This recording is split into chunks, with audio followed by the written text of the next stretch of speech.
তো বন্ধুরা, আজকে আমরা চলে এসেছি অজয় নদীর ধার। তো তোমাদেরকে দেখাচ্ছি, আমি আর আমার ভাইপো এসেছি। ছাপড়ি ভাইপো, ছাপড়ি প্রো ম্যাক্স যাকে বলে। তো এই হচ্ছে অজয় নদী। তো আজকে আমরা বিকেলে চলে এসেছি, যেহেতু বাড়িতেই ছিলাম বলে আজকেও কাজে যাইনি। তো তার জন্য চলে এসেছি একটু অজয় নদীর ধারে ঘুরতে। তো চলো নিচে গিয়ে একটু নিচে যাই, গিয়ে একটু খেলা করি অজয়। তো এখানে আমার গাড়িটা এখন রেখে দিয়েছি। তো আমরা দুজন এখন যাচ্ছি, নদীর ধারে নামবো। চলো যাওয়া যাক এখন।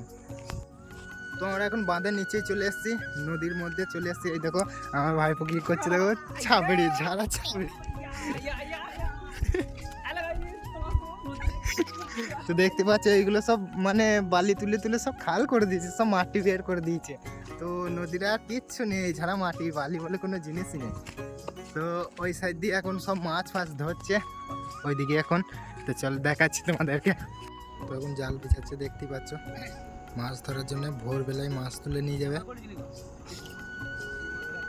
তো ওই দিকেও জাল বেছানো আছে, সব এইগুলো উল্টো জাল বেছাচ্ছে, উল্টো মানে একদিকে সোজ যাবে আর আরেক দিক দিয়ে মাছ ঢুকবে।